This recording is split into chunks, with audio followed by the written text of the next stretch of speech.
오늘은 누가 강도 맞는 자의 진짜 이웃인가 대해서 말씀을 전하겠습니다. 자, 오늘 본문에서 보면 누가복음 10장 25절에서부터 29절 말씀을 보면 이런 내용이 나옵니다. 어떤 율법교사가 예수님한테 물어봅니다. 어떻게 하면 영생을 얻겠습니까? 물어봐요. 그랬더니 예수님께서 말씀이 그럼 율법에는 뭐라고 적혀 있느냐라고 말씀하시죠. 그러니까 율법교사가 얘기하기를 이렇게 하죠. 내 마음을 다하고 목숨을 다하고 힘을 다하고 주 너희 하나님을 사랑하고 또 내 이웃을 내 자신같이 사랑하라고 나와 있습니다라고 얘기를 합니다. 그러니까 예수님께서 그 말이 옳아. 그러면서 하시는 말씀이 뭐냐면 이를 행하라. 그러면 넌 구원을 얻을 수 있다라고 얘기합니다. 그때 29절에 이 말씀합니다. 그 사람이 자기를 옳게 보이려고 예수께 여짜오되 그러면 내 이웃이 누구니까 하고 물어봅니다. 그러니까 내 이웃이 누굽니까? 라고 물어보는 거예요. 자, 왜 이 말씀을 전했냐면 2022년 10월 29일 날 할로윈 축제에서 많은 사람들이 안타까운 목숨을 잃었습니다.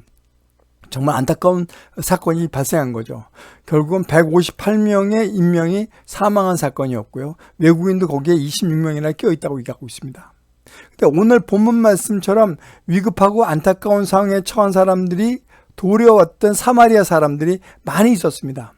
그런데 우리가 정말 원하는 우리 선한 사마리아인가? 근데 어떤 사람들은 그 상식을 저버린 행동을 한 사람들이 너무나 많아 있어서 한번 소개해 보자고 합니다. 자, 여기서 보면 이거예요. 이태원 참사 희생자 명단 동의 없이 공개했다. 그러면서 거기에 뭐냐면 정의당도 참 참담하다라고 얘기를 했다라고 얘기하고 있습니다. 자, 그리고 또 거기에 뭐냐면 인터넷 매체 홈페이지에 참사 발생 16일 만에 이름을 공개했다라고 얘기하고 있습니다. 그리고 그날 정의구현 사재단도 이태원 명단을 갖다가 광화문에서 일일이 호명하면서 그 사람에다가 추모 미사를 드렸다고 얘기하고 있습니다. 자, 그런 걸 보면서 느끼는 게 과연 이것이 옳은 일인가 라고 얘기한 겁니다. 유가족 동의한 적도 없으니 명단 내려라 라고 얘기한 거예요. 자, 유튜브 희생자 명단 공개 후 이 떡볶이 먹방을 한 거예요. 떡볶이 먹방. 그러니까 이 사람들 하는 얘기가 뭐냐면 우리가 돈이 필요해요. 그러니까 이 떡볶이 먹방을 해서 돈을 좀 벌어야 되겠습니다. 그러면서 광고를 한 거예요. 자, 그러면서 이 사람은 정말 어떻게 보면 아주 맛있게 먹은 거예요. 그러니까 유가족들은 너무 슬프고 애처로웠는데 이 사람은 어떻게 해요? 정말 맛있게 떡을 먹는 거예요. 이태원 참사 희생자 명단을 공개한 후 떡볶이 판매를 한 곳이라는 얘기입니다. 근데 이런 걸 보면 이 사람들은 그 사람들의 정말 그 사람들의 그 안타까운 마음을 갖고 있는가? 그런 걸 한번 보고 싶은 거예요. 근데 이 사람들이 하는 걸 보면 전혀 그런 생각이 없었다는 것을 느끼는 거예요. 자, 그냥 우리 가족의 비극을 그냥 정치 싸움에 쓸 기름으로 건진 거 아닌가라는 생각을 할 수가 있다는 얘기죠. 자, 그 다음 뭐냐면 여기도 마찬가지예요. 여기 뭐냐면 민들레라는 곳에서 이런 걸 쓴 거예요. 이태원 명단 삭제하려면 유가족 개인정보 넘겨라. 아니, 슬퍼 죽겠는데 왜 내가 너희들의 내가 이 개인정보를 보내야 되느냐라고 한 거예요.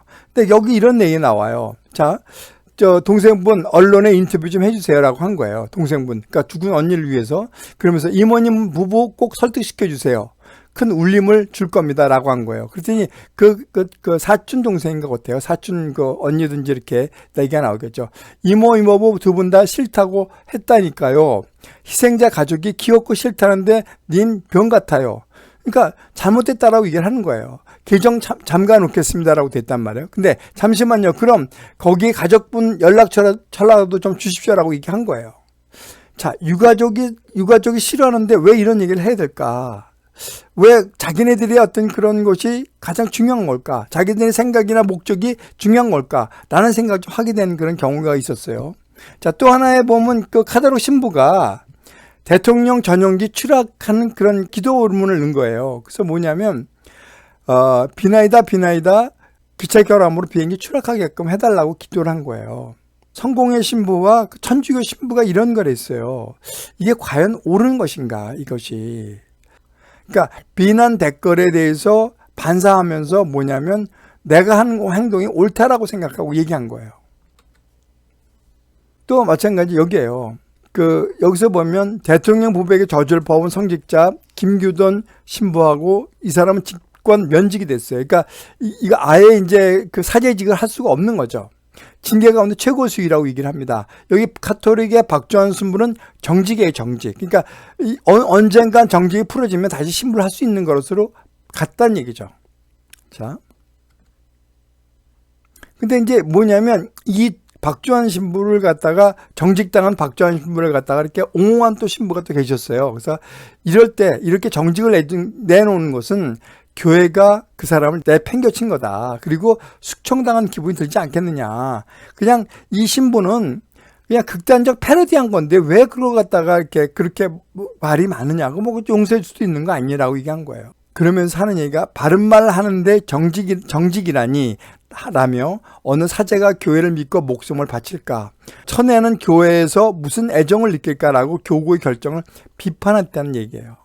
이분이 이제 박공표 신부가 이 박주환 신부를 갖다가 옹호하면서 그런 글을 썼다라고 얘기해요.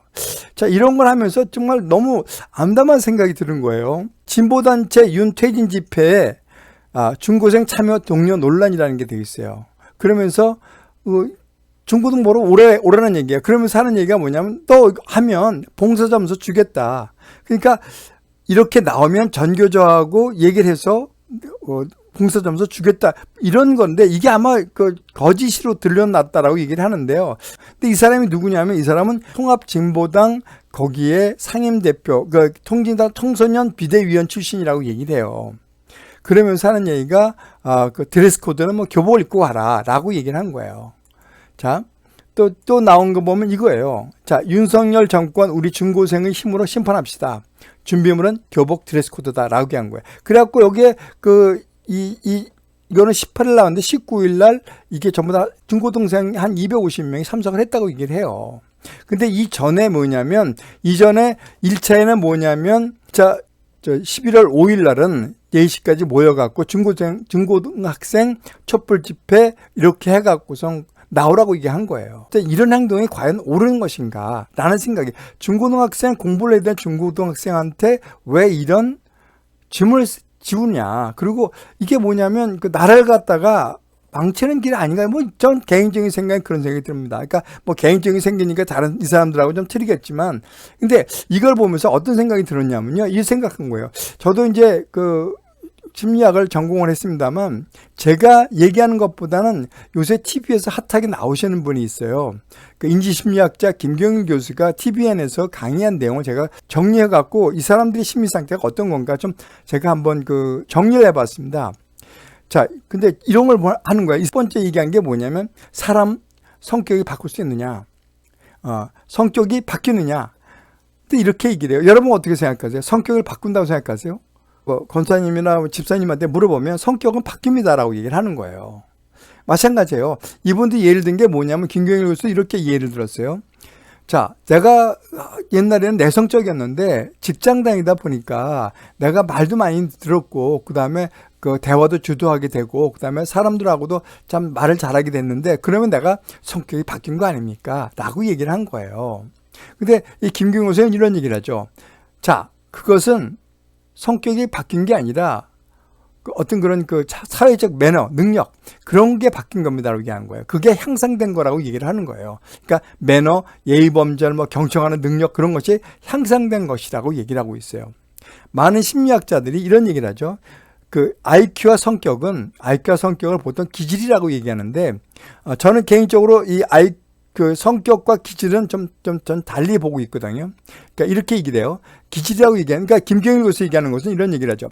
기질이라고 얘기하는데 기질의 특정은 부모한테 물려받을 수도 있고 또 자녀한테 물려줄 수 있다라고 얘기하는 거예요. 그러니까 뭐냐면 콩 심은 데 콩나무, 팥 심은 데 팥난다라고 얘기하는 거예요. 근데 우리는 뭐라고 얘기하냐면 자녀들한테 얘기할 때 그런 얘기했죠.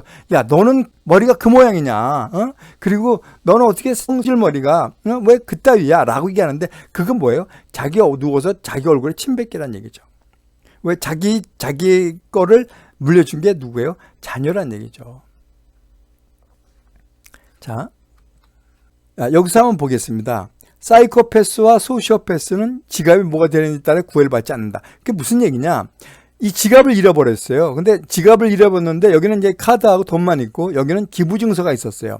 그리고 여기는 자기 자녀의 사진이 있었어요. 그러면 돌아올 수 있는 확률이 얼마큼 되느냐 봤을 때 여기선 이거는 15%, 여기는 20%, 여기는 88%가 있다고 얘기하는 거예요. 그러니까 자녀 사진이 있으면 나도 우리 자녀가 있으니까 나도 돌려줘야겠다라고 생각을 할 수 있다는 얘기죠. 근데 뭐예요? 사이코패스는 전혀 이런 거에 구애를 받지 않는다고 얘기하는 거예요. 돈이 얼마 들어있느냐가 가장 관심사라는 얘기죠. 자, 여기서 나오는 이 사이코패스나 소시오패스인데, 사이코패스는 그 확률이 좀 적지만 소시오패스 같은 경우, 이 소시오패스 같은 경우는 100명 중 한 4명 정도가 소시오패스라고 얘기하는 거예요. 그러니까 우리가 살면서 여러 사람을 만날 수 있었다라고 볼 수가 있는 거죠. 사이코패스나 소시오패스는 딜레마에 빠지지 않나. 딜레마가 뭐예요? 내가 이것을 결정하면 A를 결정하면 B가 손해를 보고 B가 그 손해를 볼 경우는 A가 또 문제가 생기니까 이것을 이렇게 결정하지 못하고 있는 상황이 바로 그 딜레마라고 얘기하는 거잖아요. 여기 칼을 든 여기 살인마가 있었던 거예요. 살인마가 마을에 들어온 거예요. 마을에 들어왔는데 모든 사람들이 어떻게 갔어요? 그 아무도 없는 그 창고에 숨은 거예요, 전부 다. 그런데 문제가 뭐냐? 이 어린아이가 울음이 나온 거예요. 울어버린 거예요. 이 울음소리를 듣고 살인마가 오면 창고에 있는 사람이 다 죽을 수밖에 없잖아요. 그러면 어떻게 돼요? 죽을까봐 사람들이 어떤 결정을 내리냐를 갖다가 이제 그 김경일 교수가 그 패널들한테 물어봤어요. 그랬더니 여러 사람이 얘기를 했는데, 나는 내가 아이의 부모라면 난 아이를 데리고 창고 밖으로 나갈 것이다. 또 한 사람은 뭐냐면, 어차피 발각될 거니까 그 살인마와 싸우겠다라고 얘기하는 사람도 있었던 거예요. 그러니까 전부 다 얘기가 뭐냐면 어떻게든 그 아이가 울음을 멈추게 소리가 안 나게 하도록 노력할 것이라고 얘기를 하는 거예요. 근데 어느 누구도 뭐냐면 아이를 희생시킨다는 생각을 하지 않았다는 얘기예요. 그러나 사이코패스나 소시오패스는요, 어떻게 하느냐? 망설임 없이 아이를 죽이라고 얘기한다고 그래요. 아이를 죽인다. 무지하게 합리적인 생각이죠. 무슨 얘기냐? 대를 위해서 소는 희생돼야 된다라고 얘기하는 것이니까 그건 아주 합리적인 생각이죠. 근데 어떻게 돼요? 인간의 생명에 대한 생각 자체가 없다는 얘기예요. 그러니까 딜레마에 빠지지 않는다는 얘기예요. 난 곧바로 이건 죽이라고 얘기한다는 얘기죠. 그러니까 어떤 이익을 위해서 문제의 원인을 재건시키는 것은 뭐예요? 무지하게 합리적인 생각이죠. 대를 위해서 소를 희생시킨다는 것은 무지하게 합리적인 생각이죠. 근데 그것 중에서도 우리는 가장 중요한 게 뭐냐면 인간에 대한 인간관계나 인간의 존엄성에 대해서 우리가 생각 안 할 수가 없다는 얘기죠. 근데 사이코패스는 그런데 전혀 생각하지 않는다는 얘기예요. 자, 타인의 권리나 안전보다 내가 더 중요하다. 이게 소시오패스가 하는 얘기라고 얘기하거든요. 자, 소시오패스가 추구하는 것이 뭐냐? 100명 중에 4명이 추구하는 것이 뭐냐? 이거예요. 상대가 공경에 처해 있더라도 걱정하는 것이 아니라 그것으로 인해 나에게 정치적, 경제적, 사회적 어떤 손해가 오는 것이야. 어떤 이익이 오느냐. 그것을 따지는 사람이 바로 뭐예요? 소시오패스라는 얘기예요. 그러니까 어떤 상황보다도 내가 갖고 있는 내 이익이 더 중요하다고 얘기하는 거예요. 자, 그 다음에 뭐냐면 온 국민이 슬픔에 빠져 있어도 손익을 따지는 사람이라고 얘기하는 거예요. 자, 아까 우리가 얘기할 때 어떤 그런 먹방도 하는 사람도 있었고, 그 다음에 그 회원가입하지 않으면 이거 명단 제거하지 못한다. 명단 없애지 않겠다라고 얘기한 인터넷 매체도 마찬가지 그런 걸 하는 거예요. 자, 사람 목숨을 가지고 돈으로 환산하는 사람이라는 얘기죠. 자, 온 국민이 다 슬퍼하고 어려워하고 힘들어하고 있었어요. 근데 왜 그랬을까라는 얘기 하는 거예요. 여러분, 이게 중요한 게 이런 걸 생각해 보실 필요가 있어요. 뭐냐면 우리가 세월호하고 이 이태원 참사하고는 다를 수가 있어요. 그 다른 이유가 뭐냐면 세월호는 자기의 직분 있잖아요. 자기 학생이란 직분을 수행하다가 그 죽음을 맞았기 때문에 창피할 게 하나도 없어요. 수치스럽거나 창피할 게 하나도 없다는 얘기죠. 근데 이 이태원 참사는 뭐예요? 자기 직분, 자기가 갖고 있는 신분이나 이런 것을 누리러 간 게 아니라 내가 즐기러 가다가 결국 그렇게 참사를 당한 거란 얘기죠. 그러니까 그걸 당했을 때 어떤 부모들은 당당할 수도 있고 당당할 수고 뭐 그다음에 창피하지 않을 수도 있지만 어떤 부모들은 놀러 갔다가 그렇게 참사를 당했기 때문에 수치스럽고 창피할 수도 있기 때문에 명단 공개하는 것을 갖다가 싫어할 수도 있다는 얘기예요. 근데 어떻게 해요? 이게 이런 거예요. 손익을 따지거나 돈으로 환산한다는 얘기죠. 자, 내가 권력에 약해져 소용이 없어지면 자신의 본심을 나타내고 배신하는 사람이 있다. 요새 지금 재판이 많이 있잖아요. 어떤 그런 당 대표의 어떤 그런 것 때문에 재판하는데 거기에 배신하는 사람이 있다는 얘기죠. 내가 받은 죄값만 받겠다라고 얘기하는 사람도 있다는 얘기죠. 이게 결국은 어떤 거냐? 소시오패스 성향이 있다라는 얘기예요. 소시오패스라고 얘기하는 게 아니라 소시오패스 성향이 있다라고 얘기하는 거예요. 권력지향적 소시오패스가 가장 싫어하는 사람은 착한 사람이라는 얘기예요. 그러니까 저 바보 아니야? 라고 얘기하는 거죠. 그래서 소시오패스 성향이 있는 애들이 뭐냐면 아이들을 갖다 왕따시킨다는 얘기예요. 착하고 그 다음에 어떤 신체적으로 좀 문제가 있는 애들은 어떻게 해요? 왕따시킨다는 얘기예요. 우리가 요번에 얼마 전에 끝났던 우영우 변호사에 대해서 고등학교 때 뭐냐면 어떻게 해요? 넌 착하니까 선생님이 봐줄 줄 알았다라고 하면서 그렇게 얘기하죠. 그게 소시오패스 경향이 있는 사람들이 그렇게 한다는 얘기예요. 자, 수치스러운 말이나 질문에도 당황하지 않고 목적을 위해 감정적으로 반응하지 않는 사람이라는 얘기죠. 그 무슨 얘기냐면 우리가 압박 면접을 하잖아요. 김경일 교수는 그런 얘기를 하는 거예요. 압박 면접을 하면서 아주 수치스러운 말 하더라도 거기에 감정에 휘둘리지 않고 자기 생각을 똑바로 얘기하는 그런 사람이 있다는 얘기죠. 그게 누구예요? 그게 소시오패스 경향이 있는 사람들인데 그런 사람들을 기업에서 뽑았다는 얘기예요. 그럼 뭐예요? 목적을 위해서는 수단과 방법을 가리지 않는 사람들을 뽑는 기업들이 있더란 얘기죠. 자, 보겠습니다 또. 근데 이 소시오패스가 가장 잘하는 게 뭐냐면 가스라이팅이라는 거예요. 가스라이팅. 소시오패스들이 잘 쓰는 게 가스라이팅이라고 얘기하는 거예요.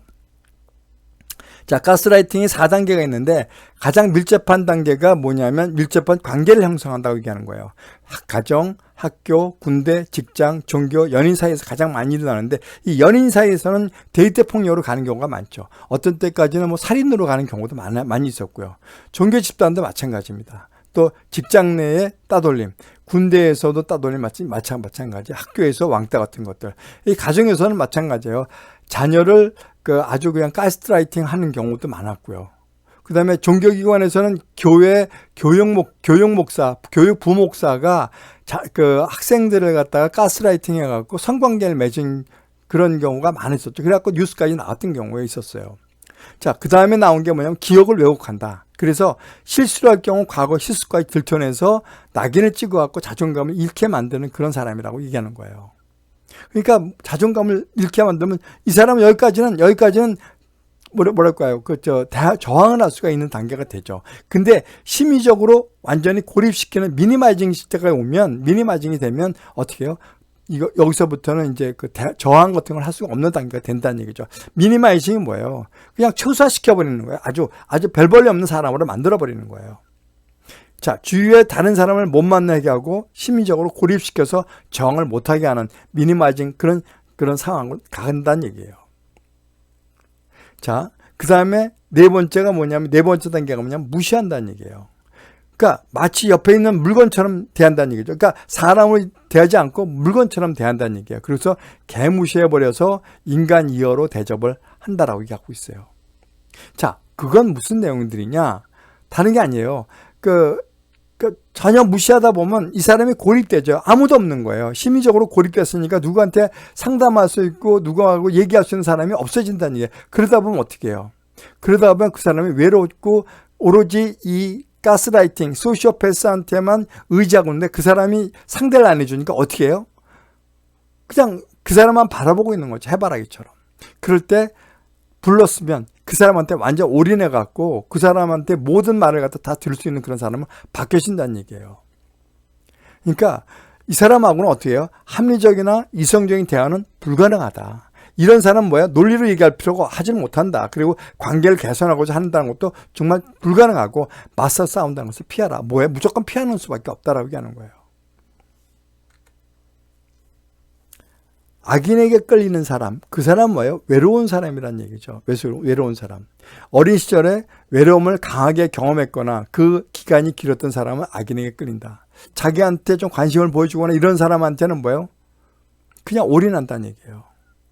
그 사람을 갖다가 의지한다는 얘기죠. 자, 악인을 필요로 하는 사람 있잖아요. 그건 뭐냐? 그 악인이 갖고 있는 그 능력 있잖아요. 능력이 부럽기 때문에 떠나지 않는 사람들이 있다고 얘기해요. 근데 이 사람들이 대표적인 게 뭐냐면 이거예요. 자기가 한 나쁜 짓을 공범으로 만든다 이거죠. 그러니까 같이 공범으로 만들라고 그 사람들 끌어들인다고 얘기해요. 근데 그러면서 이제 아니 이럴 수가 있어요. 왜냐면 왜 나쁜 짓을 나한테 공범으로 만들습니까? 라고 얘기하면 뭐라고 얘기하냐면 이렇게 얘기하는 거야. 뭘 모른 척해. 너도 다 알고 있었지 않아. 라고 얘기한다는 얘기죠. 그 외국 영화에 보면 경찰이 그 비리를 저지르는 거 있잖아요. 그게 이제 결국 그렇게 만든다는 얘기죠. 다 끌어들인다. 공범을 만들린다. 그게 뭐예요? 악인들이라는 얘기죠. 자, 그 다음에 악인을 끌어들이는 사람이 있다는 얘기죠. 필요로 하는 사람이 있거나 악인을 끌어들이는 사람이 있다. 그건 무슨 얘기냐? 상대편이 나쁜 짓을 해도 그것이 자신의 부족함 때문이라고 자책하는 사람이 있다는 얘기죠. 이게 에코이스트라고 얘기하는데 이런 뭐냐면 이 사람들 제 특징적인 뭐냐면 이타적인 거예요. 주목받는 거 싫어하고 문제가 생기면 항상 자기 탓이라고 생각하는 그런 사람이 뭐예요? 악인을 끌어들인다고 얘기해요. 왜요? 자기가 의지하려고. 참 이게 참 어려운 얘기고 참 무서운 얘기예요. 자, 근데 중요한 게 이거예요. 여러분 한번 보십시오. 에코이스트 체크리스트가 있는데 이거는 하버드대학 임상심리학자 그레이그 멜키난 그 박사님이 얘기한 건데 자, 한번 보세요. 자, 선하고 착하고 양심 있고 심지어 엄격한 자기 기준을 가지고 있는 사람이 누구예요? 바로 에코이스트라고 얘기하는 거예요. 근데 그 사람은 뭐예요? 자, 주목받는 것을 싫어한다. 그 다음에 문제가 발생하면 내 탓부터 한다. 유독 자기 자신에게 엄격하다. 남에게 패 끼치는 것을 싫어한다. 타인과의 갈등을 회피한다. 생색낼 줄 모른다. 경쟁을 싫어한다. 눈치가 빠르다. 확신이 없는 표현을 사용한다. 경계선이 분명하지 않다라고 얘기하는 거예요. 자, 여러분 여기서 몇 개 정도가 여러분이 해당되는지 한번 체크 한번 해보세요. 자, 여기서 이 에코이스트 이거 하면서 그레이 멜킨 교수가 박사가 얘기한 것은 5개 이상이 되면 에코이스트 경향이 있다라고 얘기를 하고 있는 거예요. 자, 에코이스트에 반대되는 사람이 뭐냐면 나르시시스트예요. 나르시시스트는 뭐예요? 내가 돋보여야 되고 남한테 나를 갖다 보여주려고 하는 사람이 나르시시스트거든요. 그 반대되는 게 에코이스트예요. 나를 갖다 죽이고 나는 좀 여기서 나타나면 안 된다. 주목받는 거 싫어한다. 이런 사람이거든요. 자, 이 얘기를 할 때 이런 얘기를 하더라고요. 예를 들었는데 이런 얘기를 하는 거예요. 자, 사모가 이런 얘기를 하는 거예요. 나르시시스트 박 부장한테 이런 얘기를 하는 거예요. 이번 일 잘했어. 훌륭해. 너무 잘했어. 그랬더니 이 박 부장의 사람 뭐라고 얘기했냐면 상무님, 제가 이렇게 무능한 애들을 데리고서 제가 이런 일을 다 해놨습니다. 그런 얘기하는 거예요. 결국은 뭐예요? 자기 잘났다는 얘기하는 거예요. 근데 이 사람은 무슨 얘기를 하냐면 나의 성과와 부하 직원의 성과 이게 격차가 있을 때 이 격차를 갖고서 만족을 느끼는 사람이에요. 그러니까 남의 불행이 나의 행복이 되는 거죠. 근데 이 자존감 높은 김 부장은 무슨 얘기냐면 이번 일 잘했어 김 부장. 그랬더니 뭐라고 얘기하냐면 저희 팀원들도 한기랑 합니다. 그래서 저희 팀원들과 함께 해서 제가 이런 결과를 만들어냈습니다. 결국은 뭐예요? 팀원도 높여주고 자기도 높아주는 그런 걸 택한다는 얘기죠. 나르시스트는 그런 게 안 된다는 얘기죠. 이렇게 되는 이유 중에 하나가 뭐냐면 그 서열 관계, 옛날에 갖고 있던 어떤 경쟁 사회가 나왔던 결과라고 얘기하죠. 이런 나르시스트 이런 걸 갖고서 정부를 공격하고 뭐 이런 거가 이제 전교조들이 많은 이런 걸 쓰죠. 서열 문화가 안 된다라고 하면서 쓰는 게 이거예요. 자, 이게 이제 부모였을 경우는 어떻게 되느냐? 자, 부모가 됐을 경우는 이런 거예요. 자신의 불행을 팔아 욕구를 해결한다. 이거 아이들을 보고 뭐라고 얘기해요? 내가 너를 키우느라고 얼마나 힘든지 알아? 너 때문에 내 인생은 다 망했어. 라고 얘기하는 거예요. 그러면 아이들은 뭐라고 생각했을까요? 나는 엄마한테 짐만 되는 사람이야 라고 생각해버린 거예요. 그럼 자존감이 없어지면 어떻게 돼요? 그러면 그 소시오패스의 먹이가 되는 거예요. 이런 사람들. 착한 사람들. 이런 사람들은요. 자, 나르시스트가 범죄로 이어질 경우는 어떻게 돼요? 어딜 감이라는 얘기를 하는 거예요. 어딜 감이. 자, 아파트 주민 경비원 폭행한 사람들이 있죠. 여기서 뭐냐면 이런 사람이에요. 자, 이중주택된 자기의 승용차, 자기의 수입차를 갖다 밀었다고, 이 경비원 주제에 내 돈을 갖다가 이걸 만져? 라고 얘기한 거야. 그러면서 화장실 들어가서 폭행을 한 거예요. 폭행을 하고 코뼈가 부러졌는데 이제 그러다 보니까 겁이 나니까 이 친구가 뭐냐면 자기가 진단서 띄워갖고 그 경비원한테 문자를 보낸 거예요. 보내고 나서 나 진단서 끊었으니까 너 어떻게 너 한번 두고 보자. 너 내가 잡아드릴 거야. 라고 협박을 한 거야. 그러니까 어떻게 경비원이 돈이 없으니까 어떻게 이걸 할 수 있는 능력이 안 되니까 자살해버린 거예요. 또 이거는 뭐냐면 이 중국 사람이에요.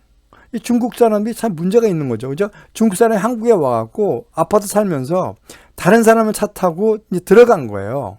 들어갔는데 뭐예요? 그 다른 사람 차를 타고 들어갔는데 경비원이 막은 거예요. 이제 아파트 등록된 차가 아니니까 막았을 거 아니에요. 그래갖고 뭐냐면 네가 왜 막어? 네가 뭔데? 어딜 감히 입주민 저걸 막어? 그러면서 경비원을 폭행한 거예요. 그래서 중상을 입혔어요. 이런 게 뭐냐? 바로 나르시시스트의 범죄에 이용해진 경우가 바로 이런 것들이에요. 어딜 감히. 말도 안 되죠. 정말 내가 볼 때 인간 이하의 짓을 하는 거죠. 자, 누구와 함께에 따라 달라지는 거울 유령.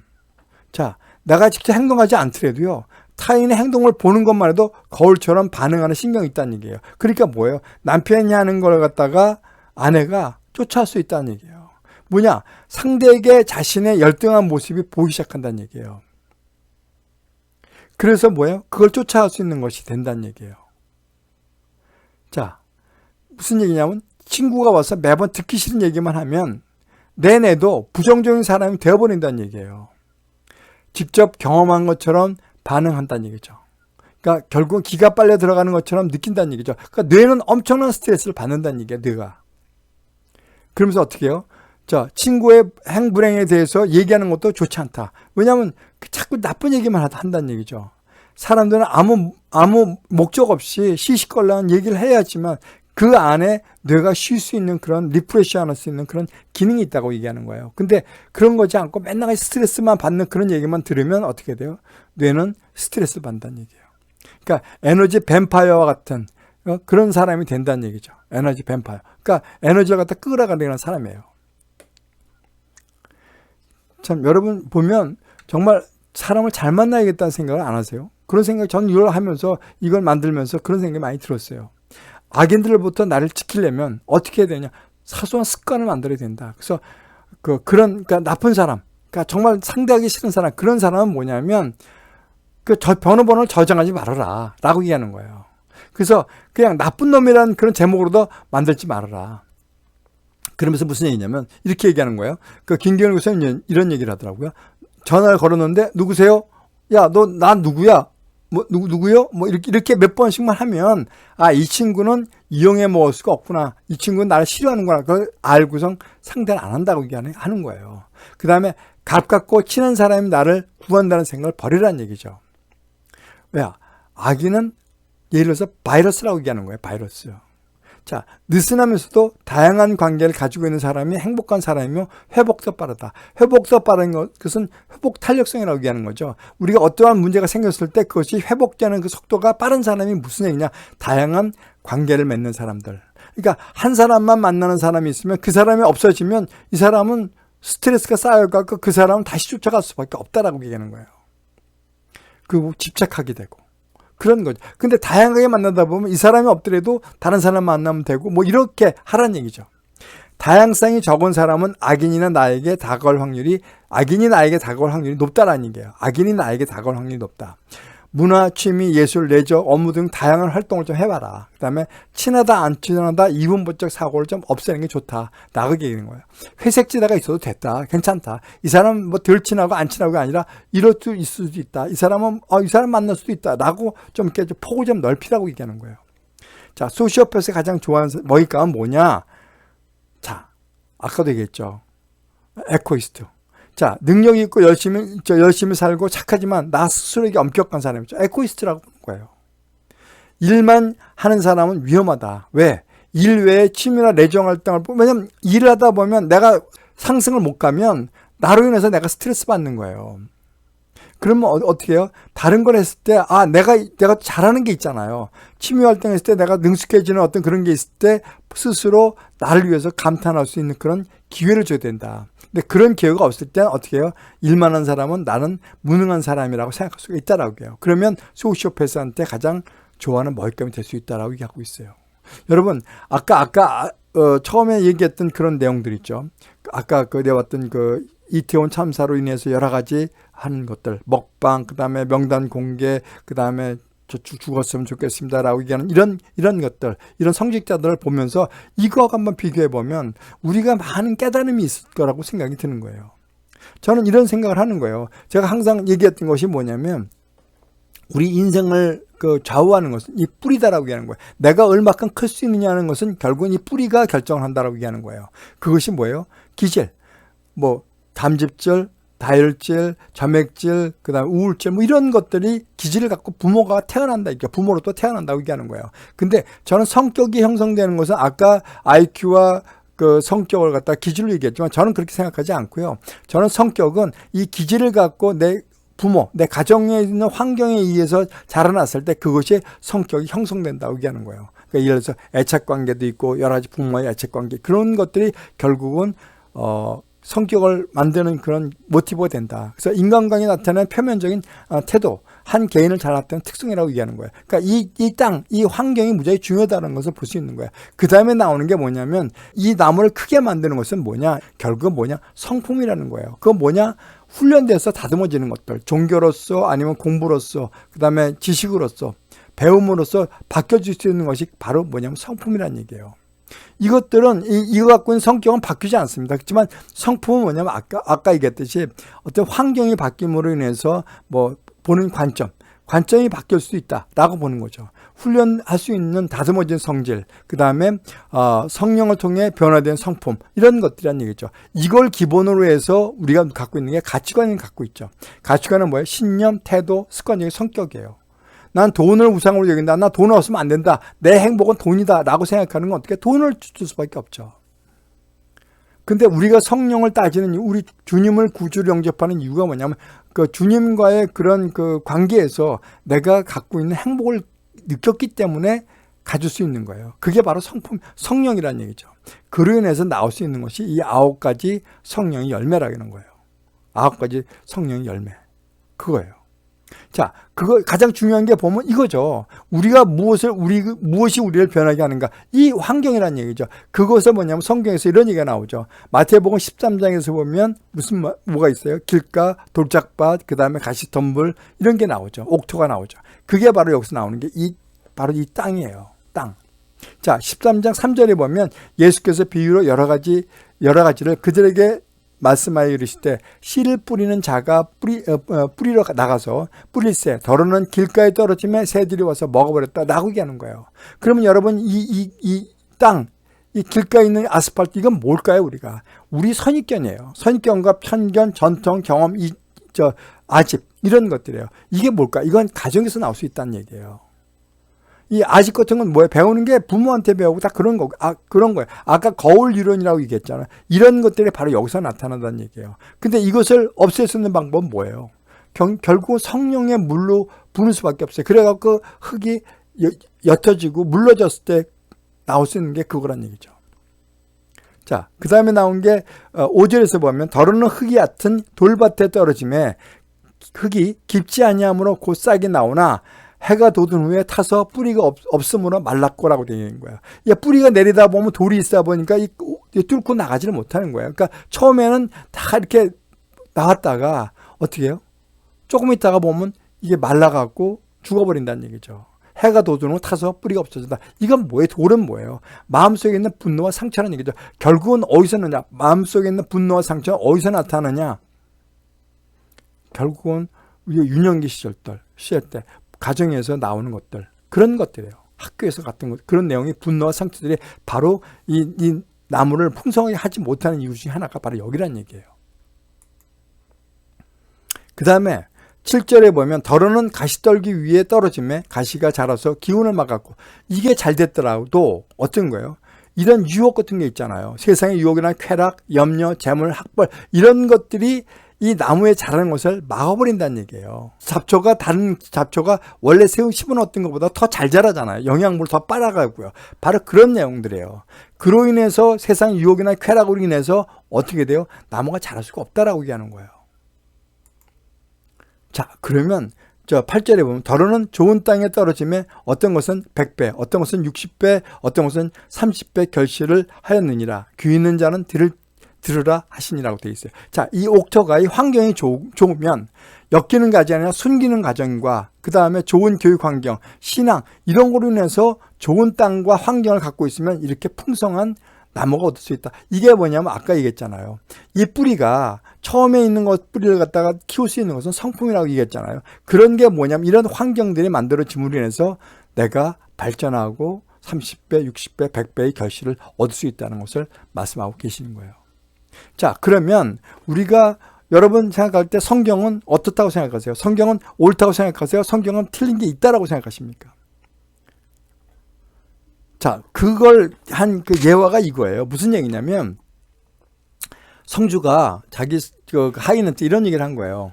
야, 내 말 말고 100개를 만들어 놔라. 그러고 나서 그 길을 떠났어요. 근데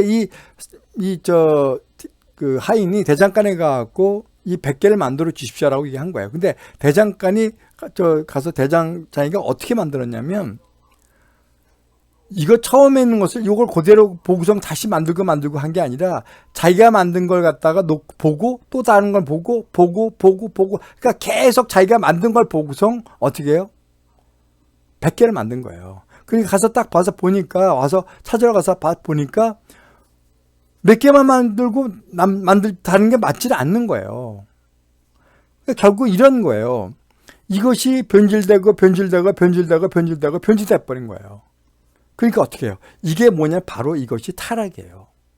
성경도 처음에 원본을 그대로 갖은 것이 아니라 근데 뭐예요? 그것이 변질돼서 지금은 우리가 없어진 구절이 많잖아요.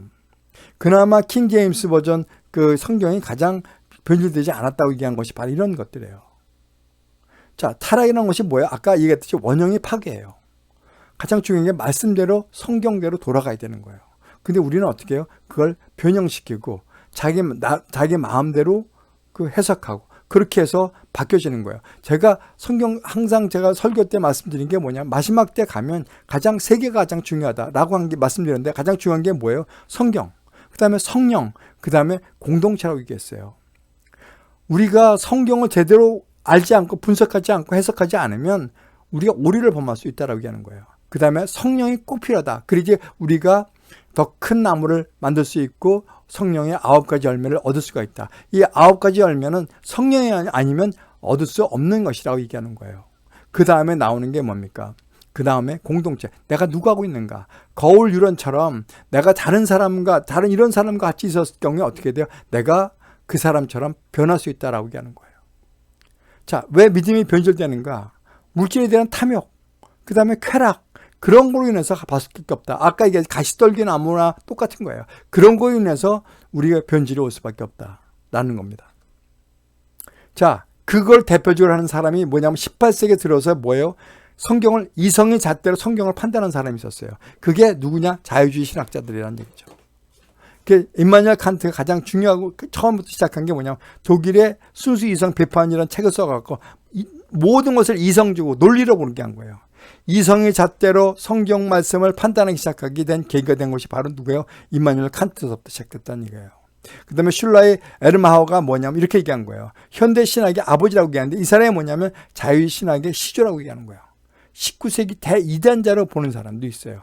현대 신학의 아버지라고 얘기하지만 19세기 대이단자로 보는 사람도 있어요. 이 사람은 뭐라고 얘기하느냐? 성경의 기적, 예수님의 부활, 천국, 지옥은 우리가 모두 마음에서 나타나는 감정적인 현상이다. 그러니까 뭐예요? 이성과 감성에 의해서 성경은 만들어졌기 때문에 믿을 것만 믿어라고 얘기하는 거예요. 19세기에 뭐라고 했냐면 찰스 스펀전 목사를 중심으로 해서 뭐냐면 오리지널 성경으로 돌아가자 라고 얘기한 거예요. 그래서 뭐냐면 전천연설이 재등장하기 시작했어요. 그때 같이 했던 사람이 조셉 프레들리스하고 헨리 알포드, 찰리 엘리컨 라일, 그 다음에 벤자민 뉴턴, 피터 랑게 등이 그런 얘기를 한 거예요. 초대교회가 갖고 있던 신학적 배경을 찾아 학문화시키기 시작했던 게 바로 뭐예요? 전천연설이라는 거예요. 자, 그 다음에 20세기 들어와서 뭐가 나왔어요? 20세기 들어와서 인간은 이성과 감성으로 구원한다고 얘기한 거예요. 이성과 감성으로 구원한다. 아까도 이성과 감동으로 판단한다고 했지만 이것은 이성과 판단으로 구원한다고 얘기한 거예요. 그게 뭐냐? 해방신학이에요. 정치적 억압과 경제적 착취에 항거하며 생겨난 신학이라는 얘기예요. 구스타보 구티에레스라는 사람이 페루 그 사제인데 이 사람 얘기가 뭐냐면 해방신학은 기존 교회의 한계를 극복하고자 탄생한 신학이다라고 얘기한 거예요. 그래서 교회가 불의한 기존 질서와 결탁을 끊고 비참과 빈곤으로 고통받는 이들과 운명을 같이하며 사회적 불의에 대항한다. 처음 취지는 좋았죠. 근데 중요한 게 뭐냐면 이 사람들이 뭐냐면 한 사람을 위해서 모든 게 희생돼야 되는 그런 조직들이에요. 전체주의라는 게. 이게 해방신의 가장 특징적인 게 바로 이런 것들이에요. 자기 운명에 대해 책임을 지는 존재가 되라 라고 얘기하는 거예요. 내 운명은 내가 개척한다. 개척할 수 있을까요? 개척을 못해요. 할 수가 없어요. 왜요? 죄인이기 때문에. 쾌락과 우리가 나오는 그런 것들, 유혹 이런 거 참아내지를 못하는 거예요. 인간이기 때문에요. 자, 교회 사명은 교회 내부의 문제에 의거하여 정의할 것이 아니라 정치적 상황에 의거하여 정의해야 된다. 그래 갖고 나온 것들이 바로 이런 것들이에요. 자, 비나이다 대통령 전용기를 사고로 떨어지게 해주시옵소서라고 한 거예요. 자, 여기 있는 그 같이 갔던 그 기자들과 그다음에 우리 수석들, 청와대 수석들 그런 사람들은 어떻게 해요? 다 죽어도 200몇 명이 다 죽어도 관계없다라고 얘기한 거예요. 근데 교회에서는 그렇게 얘기하지 않아요. 성경에서는요. 자, 디모데 후서 2장 1절에서 보면 이렇게 얘기해요. 기도와 도고와 감사를 하되, 기도와 중보기도와 감사를 하되 임금들과 높은 지위에 있는 모든 사람에 의해서 하라고 얘기하는 거예요. 자, 이게 무슨 얘기예요? 자, 과거 우리 중세시대 때요. 중세시대 때 어떻게 됐어요? 유럽에서를 보면 중세시대 때는 교회가 나라의 왕을 임명하거나 왕이 교황을 임명을 했잖아요. 서로 간섭했던 거예요. 이런 패턴으로 인해서 정교분리가 요기됐던 거예요. 근데 그리스도인들이 정치를 외면해서는 안 된다고 얘기하는 거예요. 외면해서도 하고 할 수도 없다라고 얘기하는 거예요.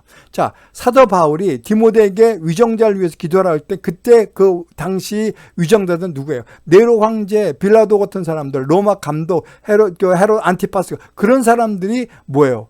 그때 위정자였어요. 그 사람들은 뭐예요? 반기독교인들이에요. 그래서 기독교를 탄압하고 아주 그랬던 사람들이에요. 근데 왜 그런 사람들을 위해서 기도하라고 얘기했을까요? 그 이유가 뭐 다른 거 없어요. 그냥 기도하는 것이 아니라 위정자들이 중요한 정책을 결정할 수 있도록 기도하라고 얘기한 거예요. 이 신부 같은 경우는 어떻게 얘기를 했어요? 떨어지라고 얘기한 거예요. 근데 무슨 얘기예요? 그건 뭐예요? 인간적인 사람이란 얘기죠.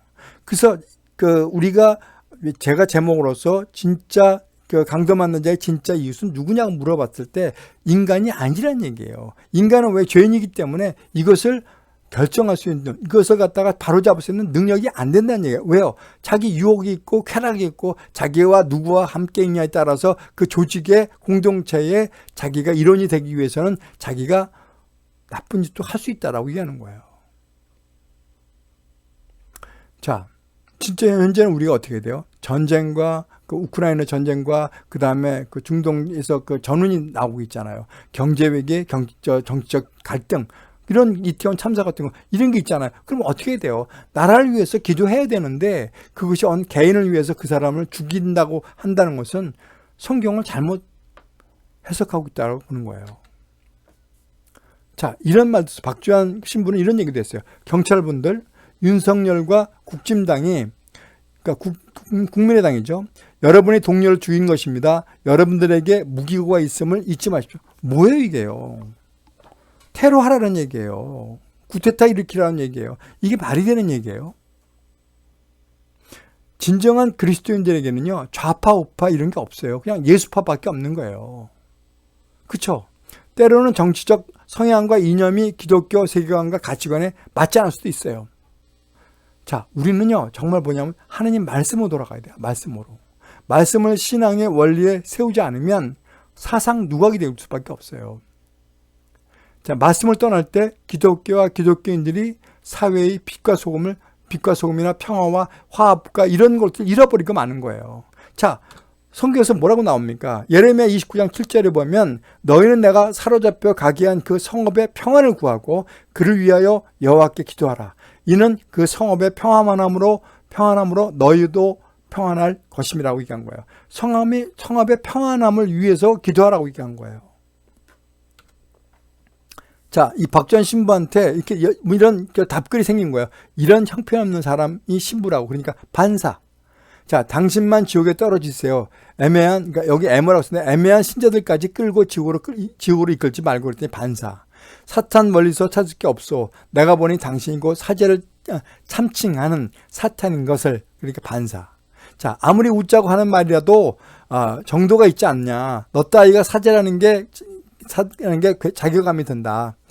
신자라는 사실이 부끄럽다니까 이 사람이 성도예요. 신자. 근데 반사라는 거예요. 자, 은총이 가득하신 마리아님, 사제로서의 역할을 하지 않고 정치에 관여하는 이 자를 부디 제발 입 못 열게 하여 주시옵소서. 그 다음에 비나이다 그때 반사. 이렇게 쓴 거예요. 여러분, 이런 걸 보면서 어떤 느낌이 드세요? 자기가 무엇을 하는지, 자기가 뭘 하고 있는지 그것을 깨닫지 못하고 있는 거예요. 왜요? 이념에 사로잡히다 보니까. 우리는 좌파 우파와 관계없어요. 그냥 오로지 예수파예요. 예수파냐 사탄파냐예요. 우리는 뭐예요? 사탄파가 될 수가 없죠. 예수파가 돼야죠. 자, 잠언에서는 이런 얘기를 해요. 11장 14절에 보면 지략이 없으면 백성이 어떻게 돼요? 망한다고 그렇게 얘기했어요. 지략이 많으면 평안을 누린다고 얘기했습니다. 자, 내 이름으로 일컫는 내 백성이 그들의 악한 길에서 떠나 스스로 낮추고 기도하여 내 얼굴을 찾으면 내가 하늘에서 듣고 그들의 죄를 사하고 그들의 땅을 고칠지라고 얘기하고 있습니다. 뭐라고 얘기했습니다. 스스로 악한 길에서 떠나라고 했어요. 그러면서 기도하면 내가 그 땅을 고친다고 얘기했잖아요. 왜 기도하지 않고 왜 저주를 품습니까? 자, 이 성공의 김기돈 신부는 이렇게 썼죠. 아휴, 암담하게만 하다. 전용기가 추락하길 바람하지 않는다. 온 국민이 추락하기를 위한 염원을 모았으면 좋겠다라고 한 거예요. 로마서 13장 1절을 보면 각 사람은 위에 있는 권세들에게 복종하라. 권세는 하나님으로부터 나지 않았음이 없다니 모든 권세는 다 하나님께 정하신 바라고 되어 있는 거예요. 여러분, 우리가 박근혜 대통령이 그 촛불 한 거로 인해서 우리가 물러났고요. 문재인 대통령이 됐고 윤석열 대통령이 됐잖아요. 자, 이게 누가 한 거냐? 하나님이 다 했다는 얘기예요. 모든 권세는 다 하나님이 정하신 거라고 얘기한 거예요. 그 때에 맞춰서 우리가 그럼 이스라엘이 망하지 말아야죠. 남유다가 망하지 말아야죠. 왜? 남유다를 망한 이유가 뭐예요? 말을 안 듣니까 네가 고난을 통해서 네가 정신 깨우쳤으면 좋겠다라고 하나님 주신 고난이란 얘기예요. 근데 그걸 역행한다고 얘기하는 거예요. 자, 우리나라에 영향을 미친 선교사들이 있어요. 자, 이 사람들은 누구냐면 전천년설을 믿는 사람들이었어요. 전천년설의 입장을 가진 무디 목사의 영향을 받았다. 그래서 환란과 재림과 천년왕국의 소망을 가지고 목회를 했던 뭐예요? 드와이트 목사한테 교육받았던 사람들이 전부 다 우리나라 선교사로 왔다는 얘기예요. 자, 그러면 전천년설이 뭐예요? 전천년설은 다른 거 없어요. 환란을 통한 후에 예수님이 재림하신다라고 얘기하는 거예요. 그 중간에 우리가 환란을 갖다가 환란 중에 휴거를 얻거나 휴거를 당하거나 환란 후에 휴거를 당하거나 그것이 뭐예요? 역사적 전천년설이라는 거예요. 그러니까 환란을 통과한 후에 재림하신다는 게 바로 전천년설이고 그 후에 천년왕국이 온다라고 얘기하는 거예요. 자, 세대주의적 전천년설은 뭐냐? 존 넬슨 다비가 얘기한 건데요. 이 사람은 폴리머스 형제단 멤버예요. 폴리머스 형제단인 게 뭐예요? 연보는, 그러니까 헌금은 무기명으로 하는 거예요. 그리고 매 주일마다 성전 예찬을 하는데 주보 순서에 의한 게 아니라 성령님의 인도에 따라서 했던 그런 모임들이에요. 그 다음에 감사기도를 한 후 떡과 잔을 나눈 이런 것이에요. 그러니까 아주 경건 생활을 무지하게 잘하던 그런 사람 중에 거기에 존 넬슨 다비라는 사람이 그 멤버였는데 그 사람이 만든 거예요. 이것은 뭐냐면 그 자유주의 신학이 미국에 착륙하면서 그 영향력이 확산될 때 세대주의 사상이 급무살 타면서 나타난 거예요. 환란 전에 우리는 재림이 휴거가 된다는 얘기예요. 그 다음에 환란 전 휴거는 이방 교회는 환란 전에 휴거가 되고 그 다음에 이스라엘 자손만 통과된다. 환란은 이스라엘 자손만 통과된다고 얘기하는 거예요. 그러니까 그 얘기가 뭐냐면 그러고 난 다음에 예수님이 지상 재림을 하신다. 그런 얘기예요. 바로 그 내용들이에요. 자, 그러고 난 다음에 그 다음에 나온 게 뭐냐면 이거예요. 자, 어거스틴이 얘기한 거예요. 어거스틴이 주장한 건데 다른 게 아니라 뭐냐면 천년왕국은 존재하지 않으며 상징으로라고 주장하는 거예요. 그러니까 예수님이 십자가에 우리를 죄를 대속하기 때문에 그 다음부터는 사천이 정복하기 때문에 이 후서부터는 전부 다 천년왕국이다 이게. 근데 이제 문제가 뭐였냐면 천년왕국이 이제 지나고 난 다음에 천년이 지난데도 뭐 예수님이 오시지 않단 말이에요. 그랬더니 천년왕국 그때 뭐냐면 천년왕국은 존재하지 않으면 상징이라고 얘기한 거예요. 그 얘기한 거예요. 그래서 이제 그 얘기가 뭐냐면 우리가 천년왕국이라면 세계대전이 왜 일어났어? 그 다음에 이라크 대전이나 경제 파탄, 기근 이런 전염병이 왜 생겼어? 라고 따진 거예요. 근데 중요한 게 뭐냐면 칼뱅이나 마틴 루터도 뭐예요? 무천년설을 믿은 사람들이에요. 그러니까 그러면 여러분 천국이라는 게 과연 뭘까? 천년왕국이라는 게 뭘까? 우리가 여기는 천년왕국이 없다 그랬잖아요. 그 뭐냐?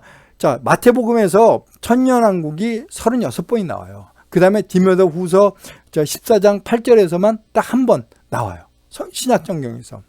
근데 여기에 뭐냐면 우라니우스고 여기서 나오는 천국은 뭐냐면 에프라니오스예요. 근데 이 에프라니오스는 우라니우스에서 나오는 것들이에요.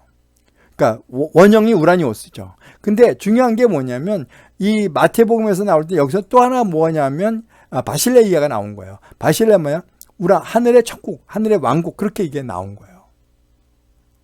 이게 왜 이렇게 나왔을까? 이게 나온 이유가 다른 게 없어요. 이 마태복음은 누구한테 한 거예요? 마태복음은 유대인한테 한 거예요. 유대인. 그러니까 유대인이기 때문에 뭐냐면 천국은 메시아가 땅에서 통치하는 나라의 개념을 쓰는 거거든요. 그러니까 뭐라고 얘기하는 거예요? 중요한 게 유대인이기 때문에 천국이 있다. 그 천국에 대한 소망을 버리지 말아라. 라는 거예요. 공산주의 천년왕국 유토피아예요. 지상낙원이라고 얘기하죠. 뭐예요? 인간 힘으로 계급 투정, 폭력혁명, 전체주의를 위해서 폭력은 불가피하다. 그리고 그들이 그렇게 얘기해요. 그 다음에 목적을 위해서 수단과 방법은 정당화될 수 있다라고 하는 거예요. 근데 중요한 게 그 근거를 한 것이 뭐냐면 사도행전 2장 44절 45절 말씀이에요. 근데 그 내용이 뭐냐면 믿는 사람이 다 함께 있어 모든 물건을 서로 통용하고 또 재산과 소유를 팔아 각 사람의 필요에 따라 나눠주며라고 돼 있어요. 근데 중요한 게 뭐냐면 내 것을 남에게 주는 것이 성경 말씀이에요. 그러니까 내가 스스로 남에게 주는 게 성경 말씀이에요. 이게 스스로거든요. 근데 뭐예요? 남의 것을 뺏어서 내 것을 만들거나 남에게 나눠주는 것은 공산주의며 강도는 다름없다. 어느 국회의원이 이런 얘기했죠. 삼성전자의 모든 것을 매각을 시키고 난 다음에 국민들한테 나눠주는 것이 어떠냐라고 한 그 국회의원도 있어요. 그건 뭐예요? 공산주의예요. 공산주의. 전체주의는요. 공산주의나 전체주의 같은 게 뭐냐면 한 사람을 위해서 다수가 희생한다는 얘기예요. 그게 공산주의와 전체주의의 공통점이에요. 공산주의 용어에 대한 혼란. 공산주의도 민주주의를 얘기를 해요. 칼 마르크스는 뭐냐면 민주주의는 사회주의로 가는 길이다라고 얘기하는 거예요. 그 다음에 블라디미르 레닌은 이렇게 얘기했어요. 공산주의 혁명이 성공할 때까지 민주주의라는 말을 꼭 써야 된다라고 얘기한 거예요. 그리고 혁명의 목표를 달성하기 위해 거짓말이 클수록 좋다. 요새 여러 가지 청담동 그런 술집 사건도 있고 여러 가지 사건들이 있잖아요. 그 사건들을 보면 뭐예요? 전부 다 거짓말 하는 거예요. 왜 거짓말을 할까요? 정말 모든 것은요, 진실만 얘기해야죠. 왜 거짓말을 왜 자기가 확신도 없는데 왜 거짓말을 해요? 그렇게 하면 안 된다는 얘기죠. 근데 중요한 게 이거예요.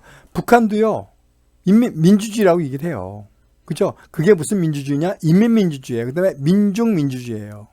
그러니까 인민이 우선이 되는 민주주의라는 얘기죠.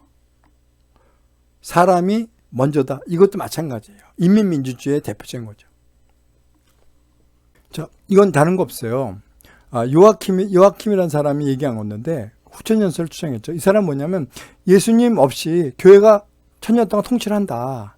마지막 때 그러고 난 다음에 재림한다. 예수님이 재림하신다라고 얘기하는 거예요. 후천연설인데 이게 뭐냐면 천년왕국은 뭐냐. 이 황금시대가 온다. 황금시대가. 그래서 행복의 정점에 온다. 역사적 황금시대가 도래하고 행복의 정점에 온다. 그게 뭐냐? 종교통합, 동성애, 그 다음에 AI, 그 다음에 유전자 조작, 그 다음에 메타버스, 뭐 이런 것들, 그 다음에 트랜스휴먼, 그 로봇 같은 것이 온다라고 얘기하는 거거든요. 그렇게 이런 황금 시대가 온 다음에 그 다음에 예수님이 재림한다고 얘기하거든요. 근데 여기서 이제 맞지 않은 이유가 뭐냐면 그 내용들이죠. 왜 전쟁이 왜 일어나느냐? 그게 어떻게 천년 왕국이냐? 그럼 천년 왕국 중에는 전쟁이 일어나지 말아야 되지 않겠느냐라고 얘기하는 거거든요. 그런 내용도 있는 거예요. 그런데 왜 변질됐는가? 그 이유가 있어요. 그 무디 목사님에 의해서 온 분들은 전천전설을 믿는 사람들이죠. 근데 그때 믿는 사람들은 전천전설을 쭉 믿고 왔는데, 근데 이제 80년대에 들어와 갖고 자유주신학을 배운 그 유럽 목사님들이나 미국에서 나온 목사님들이 국내에 들어오기 시작했어요. 그래갖고 그 원로 목사님을 대신해서 이제 담임 목사가 됐죠. 그러니까 원로 목사님과 담임 목사의 뭐예요? 서로 그 주장하는 것들, 그 추구하는 것이 달라지기 시작한 거예요. 그래서 그 한국의 초대 목사님들하고 자유신학 목사님들과 해방신학을 한 목사님들과 마찰을 빚기 시작한 거예요. 그래갖고 도화선이 된 이유가 바로 그런 것들, 갈등이 이렇게 이루어진 거예요. 지금은 거의 뭐 자유주의신학 믿는 목사님들이 다 장악을 했다라고 볼 수가 있죠. 자, 그러면 오늘의 본문 말씀이죠.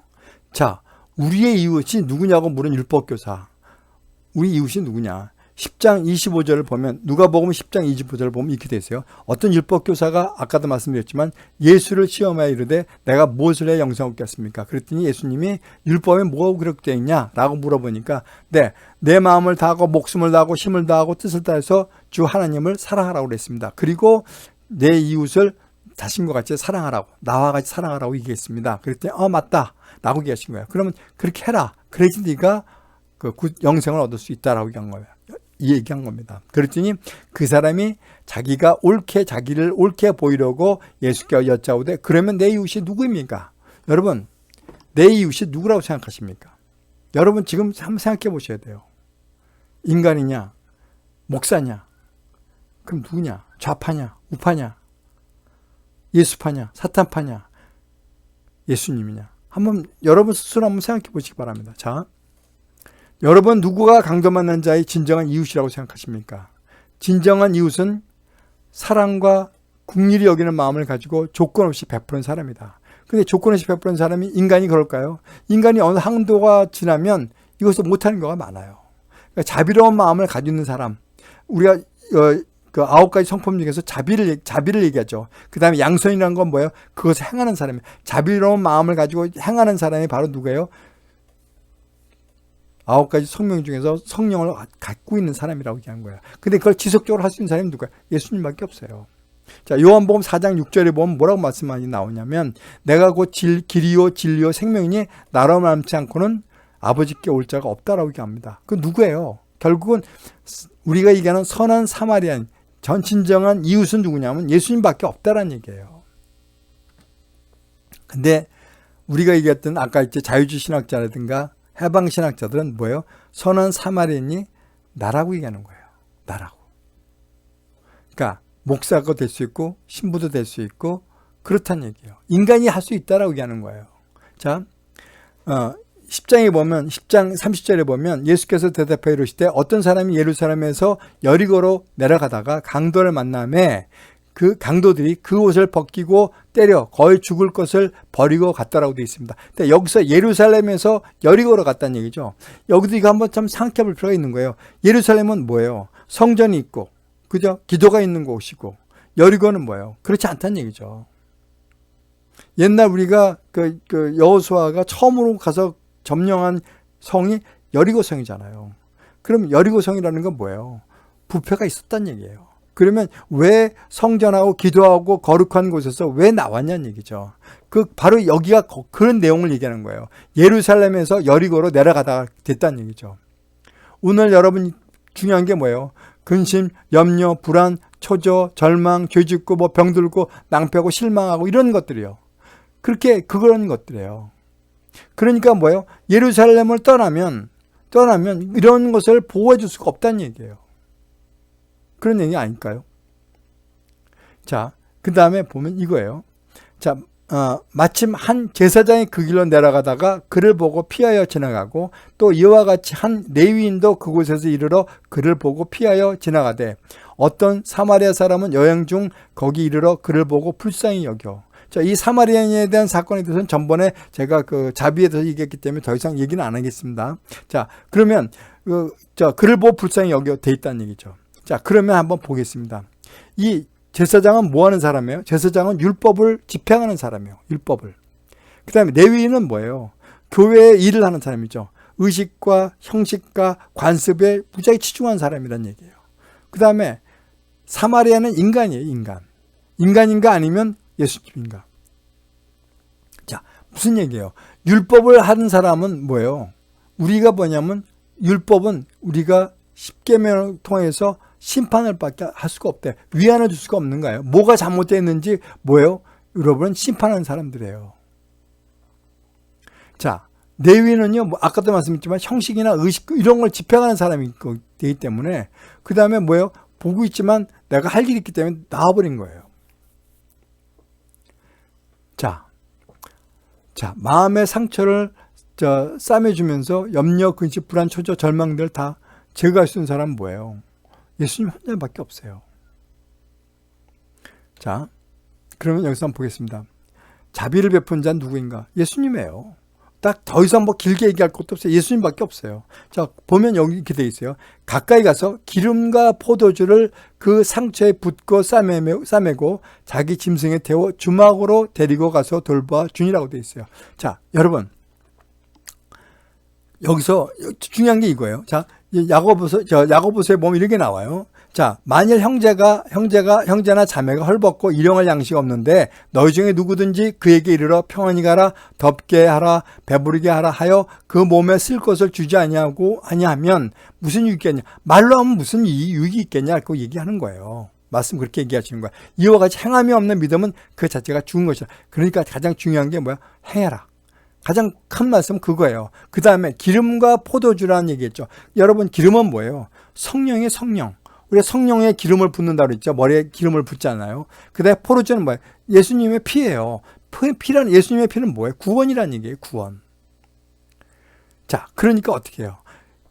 성령과 구원을 그에게 그를 통해서 상처를 싸매어주고 그 다음에 어떻게 해요? 자기 짐승에 태워 주막으로 데리고 갔다고 얘기하고 있습니다. 자, 주막은 뭡니까? 주막은 뭐예요? 우리가 어떤 집으로 가기 전에 들르는 곳이죠. 집으로 들기 전에 들르는 곳. 그죠? 거기서 밥 먹고 자는 곳이 주막이란 말이에요. 그럼 주막은 뭘까요? 우리가 본향은 어디입니까? 본향은 어디예요? 우린 나그네잖아요. 본향은 천년왕국이에요. 하늘의 나라죠. 천년왕국이죠. 그러면 우리가 주막이라는 건 뭐예요? 교회를 상징하는 거예요. 교회예요, 교회. 교회에 데리고 가서 돌봐주니라. 교회에 가서 데리고 준다는 얘기예요. 자, 이튿날 그가 주막에서 데나리온 둘을 내어주며 이르되 이 사람을 돌봐주라고 되어 있어요. 자, 여기도 마찬가지 둘을 내어준다는 얘기죠. 결국은 뭐예요? 성령과 말씀, 구원, 그 얘기를 해준 거예요. 그것을 내어주면서 돌봐줘라. 이것으로 인해서 교회에 있는 사람들을 갖다가 가리키고 성령을 받게 하고 거룩하고 성숙하게 만들어라 라고 얘기하신 거예요. 그러면서 또 나온 게 있겠어요. 비용이 더 들면 내가 돌아올 때 갚으리라고 말씀하셨어요. 자, 비용이 더 들면 내가 돌아올 때 갚으린다고 말씀하셨어요. 자, 내가 돌아온 건 뭐예요? 재림이에요, 재림. 내가 재림할 때 그때 와서 내가 심판하겠다. 잘한 사람은 상 주고 못한 사람은 내가 지옥으로 보내겠다 라고 말씀하시는 거예요. 비용이 더 들면 거기에 좋은 사람, 그런 사람은 어떻게 해요? 내가 하늘나라로 천년왕국으로 보내겠다라고 얘기하신 거예요. 이 말씀을 우리는 인간으로 봤기 때문에 어떻게 해요? 내가 다 할 수 있다고 생각하는 거예요. 내가 기름과 포도주 다 부을 수 있고 그 다음에 교회도 내가 다 할 수 있고 다 할 수 있다는 얘기라고 생각하는 거예요. 그래서 해방신학과 자유주의 신학이 판을 치게 된 이유가 바로 이거예요. 결국 이 선한 사마리아인 때문에 그렇게 된 거예요. 선한 사마리아는요 바로 예수님이에요. 예수님 외에는 없어요. 하나님한테 갈 자가 없어요. 자, 내 생각에는 이 세 사람 중에 누가 강도 만난 자의 이웃이겠느냐? 이르되 자비를 베푼 자니이다. 예수께서 이르시되 가서 너도 이와 같이 하라 하시니라고 되어 있어요. 뭐 여기는 자비를 베푼 사마리아인이라고 얘기 안 하고 자비를 베푼 자고 얘기하는데 이게 무슨 얘기냐? 결국은 예수님이라는 얘기죠. 예수님. 자, 마태복음 2장 31절에 보면 이렇게 얘기가 나와요. 인자가 자기 영광으로 모든 천사와 함께 올 때 자기 영광의 보좌에 앉으리라고 되어 있어요. 자, 내가 돌아올 때 뭐예요? 자기 영광의 보좌에 앉으니까 말씀하고 계십니다. 자, 중요한 게 이거예요. 나는 누구인가? 나는 지금 사이코패스냐, 소시오패스냐, 나는 에코이스트냐, 나는 나르시시스트냐, 나는 정상이냐, 이거가 나는 누구인가 우리가 깨달아야 되는 거예요. 그리고 나는 지금 어디에 있는가? 내가 지금 어느 위치에 있냐? 그 다음에 중요한 게 뭐냐? 난 어디로 가고 있는가? 내가 방향이 어딘가? 내 표대가 어디냐? 내가 유혹이냐? 내가 우상숭배냐? 난 돈이냐? 가는 곳이 어디냐고 보는 거예요. 그럼 나는 지금 어떤 공동체와 함께 하느냐? 어떤 공동체에 속해 있느냐? 그것이 중요하다는 얘기죠. 자, 말씀을 정리하겠습니다. 강도 만난 자의 진짜 이웃은 누구냐? 예수님이에요. 그래서 예수님 외에 하느님 나라를 논하는 것은 멸망과 사망으로 가는 지름길이다 라는 것을 꼭 기억하시길 바랍니다.